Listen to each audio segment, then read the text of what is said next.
Assalamualaikum warahmatullahi wabarakatuh. Kembali lagi bersama saya Rahmat Hidayat. Pada video kali ini saya akan menjelaskan atau mempresentasikan konsep dasar perkembangan motorik. Baik, kita mulai dari pengantar.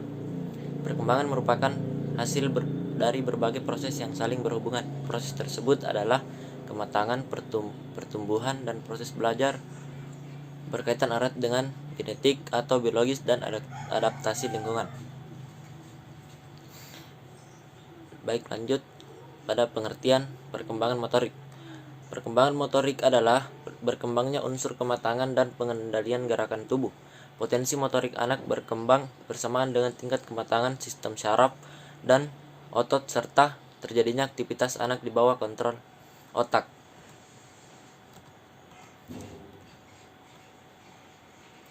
Adapun beberapa faktor yang mempengaruhi perkembangan motorik, yaitu yang pertama, maturation. Maturation di sini yaitu mengantarkan perubahan fisik yang terjadi selama pembentukan organ pada masa embrio. Myelination di saraf otak, penampakan organ penting.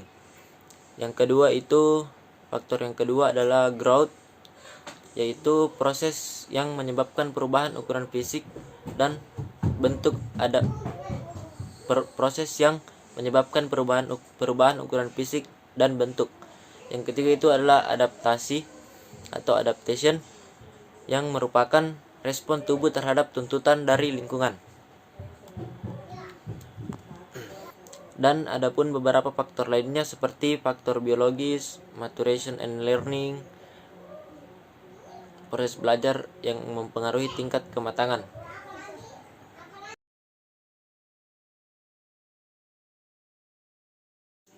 Oke, lanjut pada perbedaan perkembangan, kematangan, dan pertumbuhan. Perkembangan mencakup kedua unsur, yaitu kematangan dan pertumbuhan. Perkembangan merupakan istilah umum yang merujuk pada kemajuan dan kemunduran yang terjadi hingga akhir hayat. Sedangkan pertumbuhan merupakan aspek struktural dan perkembangan. Sedangkan kematangan berkaitan dengan perubahan fungsi pada perkembangan manusia. Lanjut pada mengukur pertumbuhan. Adapun antropometri, cara mengukur pertumbuhan sebagai berikut. Yang pertama itu untuk mengukur pertumbuhan dilihat dari tinggi badan, kemudian berat, kemudian panjang bagian-bagian tubuh seperti mengukur langsung panjang betis. Yang keempat ada luas badan atau komposisi badan seperti tulang, otot, organ, dan jaringan selain daripada lemak. Terus yang terakhir itu ada keliling badan terdiri dari kepala, leher, pergelangan, tangan, betis, paha, dan panggul. Kemudian untuk mengukur kematangan itu kita harus menggunakan metode untuk menentukan usia kerangka atau skeletal age dengan sinar X, mengukur kematangan dengan melihat usia gigi atau dengan melihat ciri-ciri jenis kelamin. Selanjutnya untuk mengukur perkembangan motorik. Mengukur perkembangan motorik ini dapat dilakukan secara kualitatif maupun kuantitatif. Metode produk merupakan pendekatan untuk mengukur gerak, hasil akhir, outcome, dan gerak tersebut dianalisis. Contohnya, seorang siswa melakukan keterampilan melempar bola, maka hasil lemparan berupa jarak lemparan, cepat tidaknya lemparan, serta akurat tidaknya lemparan. Hasil yang diraih siswa itu dikategorikan sebagai produk keterampilan. Baik, lanjut di prinsip perkembangan motorik. Yang pertama yaitu bergantung pada perkembangan otot dan syaraf. Yang kedua, belajar motorik itu tidak terjadi sebelum anak matang. Terus yang ketiga, mengikuti pola yang diramalkan. Selanjutnya, dimungkinkan menentukan norma perkembangan, kemudian urutan perkembangan motorik. Terus yang terakhir itu perbedaan individu dalam laju perkembangan motorik. Lanjut, di sini ada beberapa nilai-nilai dalam perkembangan motorik. Yang pertama itu ada pengalaman, yang kedua hak dan kesempatan beraktivitas, yang ketiga keseimbangan jiwa dan raga, yang keempat mampu berperan menjadi dirinya sendiri, yang kelima kesehatan yang baik, 6 katarsis emosional, 7. Kemandirian, 8. Hiburan diri, 9. Sosialisasi, dan yang terakhir adalah konsep diri. Oke, lanjut pada tujuan dan fungsi perkembangan motorik. Tujuan dari perkembangan motorik adalah mengkaji proses pentahapan kemampuan gerak. Apakah kemampuan gerak individu tersebut sudah sesuai dengan masanya. Terus fungsinya yaitu penguasaan keterampilan yang tergambar dalam kemampuan menyelesaikan tugas gerak tertentu. Kualitas gerak terlihat dari seberapa jauh anak tersebut mampu menampilkan tugas gerak yang diberikan dengan tingkat keberhasilan tertentu. Oke, baik. Di sini kita lanjut.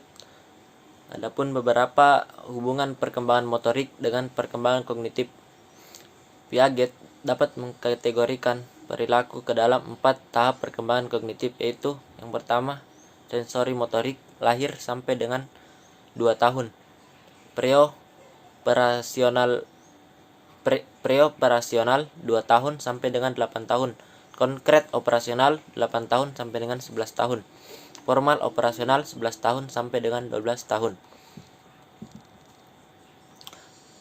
Menurut Piaget, perkembangan kognitif terjadi melalui suatu proses yang disebut dengan adaptasi. Adaptasi ini merupakan penyesuaian terhadap tuntutan lingkungan dan intelektual melalui 2 hal, yaitu asimilasi dan akomodasi. Penjelasan asimilasi dan akomodasi bisa dilihat di sebelah kanan saya.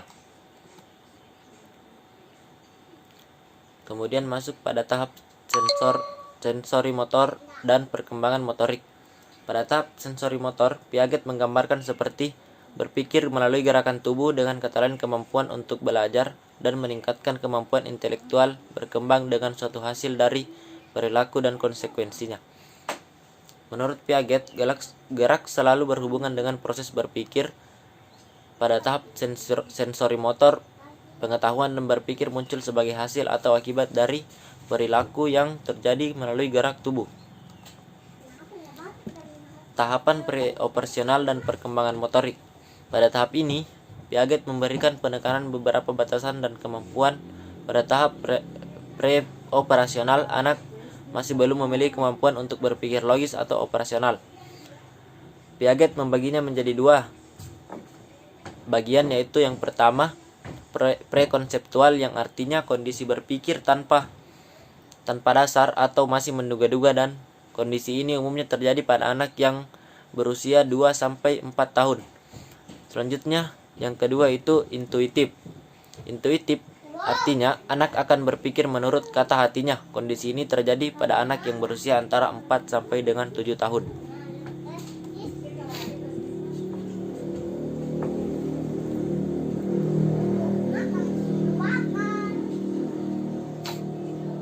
Kemudian ada tahapan konkret operasional dan perkembangan motorik. Yang pertama itu adapun tahapan baik selanjutnya masuk pada tahapan konkret operasional dan perkembangan motorik. Karakteristik umum dari tahapan konkret operasional adalah bertambahnya kemampuan dari variabel dalam situasi pemecahan masalah atau problem solving. Selanjutnya, formal operasional dan perkembangan motorik. Pada tahap ini merupakan kemampuan untuk mempertimbangkan ide-ide yang tidak didasarkan pada realita. Anak sudah mampu berpikir yang bersifat abstrak. Namun, menurut Piaget, banyak individu yang tidak pernah mencapai tahapan seperti ini. Justru orang-orang yang